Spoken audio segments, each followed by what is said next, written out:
Hey there, I'm Lance and I'm a gamer. And I'm Sam and I'm a non-gamer. And we are Love to Hate, where we help gamers find great games to play with non-gamers. And today we're taking a look at Diatoms by Ludoliminal.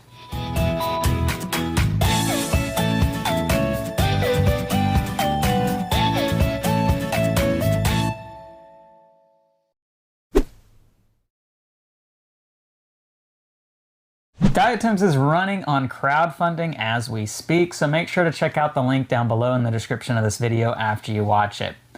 Now, Diatoms is a game from Sabrina Koliba, and this is a game in which you are going to be putting together your own mosaic of diatoms, or microscopic amoebas. And this is a real-life practice that took place in the 1800s, and now it's in board game format. You're going to be doing some tile placement, getting some tile pieces that you're going to be putting into your own mosaic, a little bit kind of like Azul or Calico, some other games that maybe you're familiar with. And with this one, you're going to have some unique scoring patterns that you are trying to match to get the most points to determine whoever's going to be the winner. Let me show you how it works down below, and then we'll come back and share our thoughts on it as a gamer and non-gamer. All right, I have Diatoms on the table. Let me show you all how this game is going to work. Now, with this game, I do want to make sure you understand everything you see here is prototype. The final artwork, components, and rules may change once it's released from crowdfunding. So let's go over the components. Each player is going to have their own board, and this board is dual layered. It's recessed here, and these pieces are going to be fitting into these different spots here that you can see on the board. You're going to have tiles. There's going to be a starting tile out here, and these are hex tiles, as you can see, and they've got different colors on them. And you have a bag that's going to hold all the other tiles in the game. I know you probably can't even see the tiles that are there, but I promise you there are tiles in there. There's lots of them, and they're all going to be with different arrangements of the different colors that you have in the game, and they will be double-sided. And on these tiles, I do want to point out here that they are mirror images on the back side, so the colors are going to be flip-flopped. Hopefully that makes sense for you. And then also you are going to have the diatoms. Now these come in little petri dishes, and they're going to have the different shapes. So you've got triangles and the different colors. Obviously you can see that there's blue, pink, yellow, purple, and green. You've got triangles, you've got circles, ovals, stars, and squares. You also have in this game your base judges, and these are going to be the judges that you play with in every game. There's going to be the judge that is trying to get the matching colors, and so you want to try to get as many of the same colors as you can. As you can see, that's going to increase your points that you get. You're going to want to try to get different shapes in each of the different rings, and so there are 3 rings to be aware of. You got the center ring, the middle ring, and the outer ring. And then lastly, the last base judge that you will always play with is the symmetric pairs on the different lines. And as you can see, there is a vertical line, horizontal line, and then 2 diagonal lines. And you are wanting to get symmetrical pairs of shapes. So for instance, you can see that these are both triangles or ovals, and then on these 2 you can see they're triangles or squares, and then on these 2 you've got circles or stars. So you're trying to get the same shape in each of these spots where they are symmetrical with the rings and the lines. So that's your base judges. Now you do also have your guest judges, and you've got a good plethora here and different variety for each of the different ones. And this is more of an advanced variant, and you can pick which one you're going to play with, and it changes up the way you score the game every time you play. And then you also have your player aids and score sheets. And the score sheet is going to be dry erasable, marking your points at the end of the game. Also, another cool component that I really enjoy is this little guy right here, and I'll show you how this works in just a minute. You do have a first player token. Now, how this game is going to work, you are going to take a number of tiles out of this bag, depending on the number of players in the game, and you will take all the tiles out and form them into 2 stacks. And so just to give you an idea of what that's going to look like, it will look something like so. And you'll have an even number in each stack. And then each player is also going to be dealt 2 tiles that they will have in their hands. And at the beginning of a player's turn, they will choose to draft one of the top tiles from either stack. And so maybe I take this one, and that gives me 3 tiles in my hand, and I choose one of those tiles to play out here on the center tile. tile. Now you have to play adjacent to a tile that's already out on the board, and you have to match color. So for instance, that is not going to work for you. So you would probably want to do that. Now I'm going to kind of put some tiles here together, and you do want to try to match all the colors. And so now that I have this, let's say that it's my turn and I place this tile out here. Then you're going to take this guy. This is what this guy is for. And you are going to find the 6 wedge spot where you just played your tile. So I played my tile right here at the central point right here. And we have 6 different wedges. We've got 2 reds and then 4 yellows. And so looking at our player aid right here, whenever you make 4 out of 6 be the same color, that earns you a square diatom. And so we look at the squares and we go off of the color that I've used here, which is yellow, and I gain a yellow square diatom.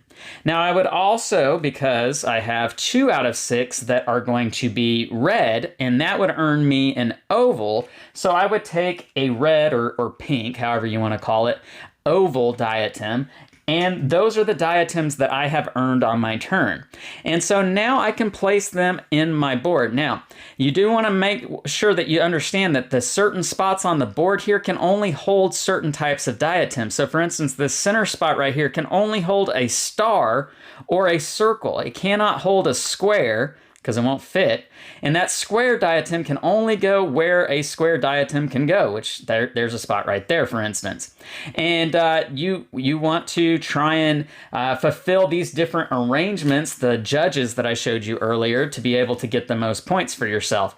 And so I might put my pieces in like so. Now, once you've placed them on your board, they cannot move for the rest of the game. They are stuck there, and that is all there is to a turn. You would take this off, and then it would be the next player's turn again, drafting one off of the top, and then choosing one out of the 3 that they have in their hand to play on the central area like so. And this would continue to expand and create more opportunities. Now, it may come about, so let's place a tile right here like so.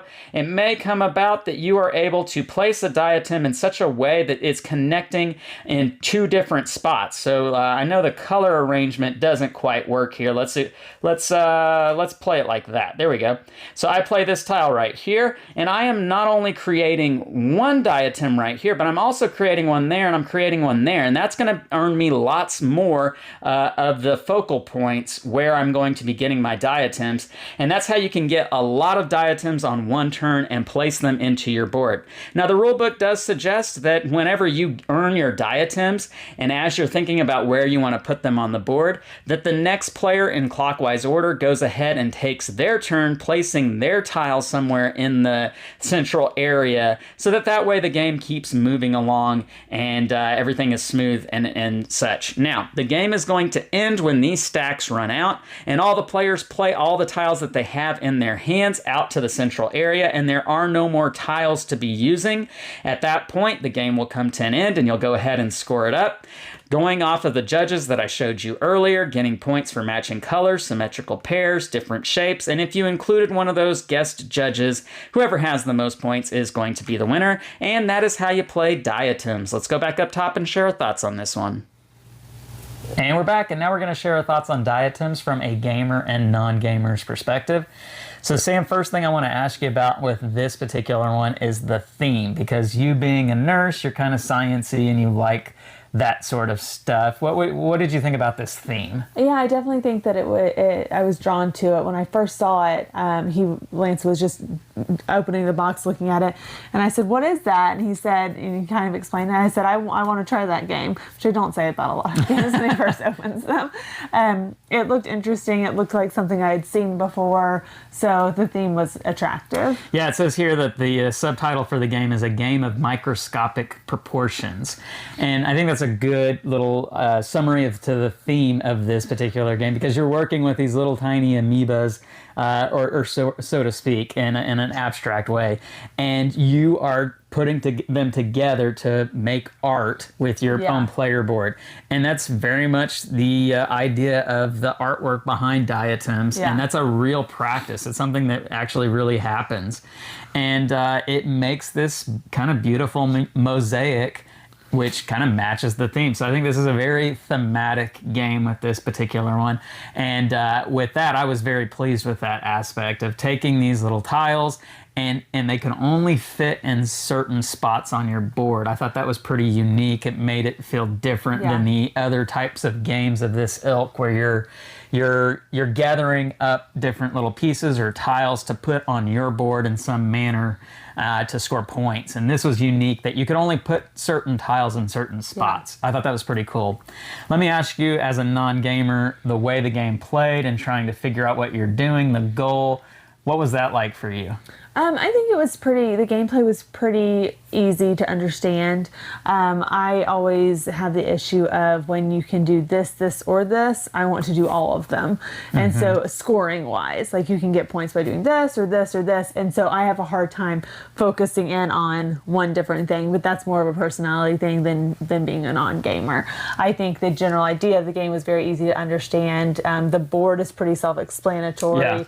Even the scoring is pretty self-explanatory when it's in front of you. So yeah, I think for me the only thing that takes a minute to kind of remind yourself with and wrap your head around is when you're placing those tiles on the center expansion of the tiles, the color tiles, and figuring out which of the little different diatoms that you're going to gather, because it matters as far as the six wedges where you place your tile that connect, and you use that little magnifying lens to kind of scope around.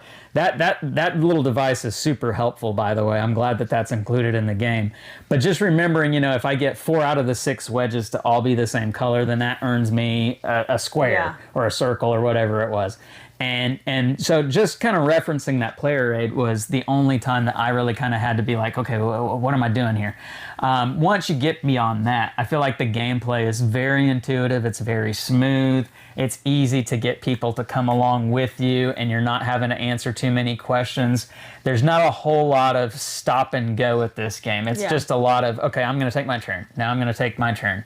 And even the rules kind of encourage that as you get your diatoms and you're figuring out where you want to place them, that the next person goes ahead and places their tile, that way the game is constantly moving and it feels smooth. It's a very quick moving game. Yeah, for sure. I enjoyed the experience. I thought it was one that was just as good as some of those other not tile laying games, but the building up the board games that we talked about, like Azul or Calico, and those are classic games. And so I think this fits right along with that type of game. And so if you're somebody out there that likes that, which we really enjoy those kind of games, this one's going to hit with a lot of people. This is going to fit right in with that kind of genre.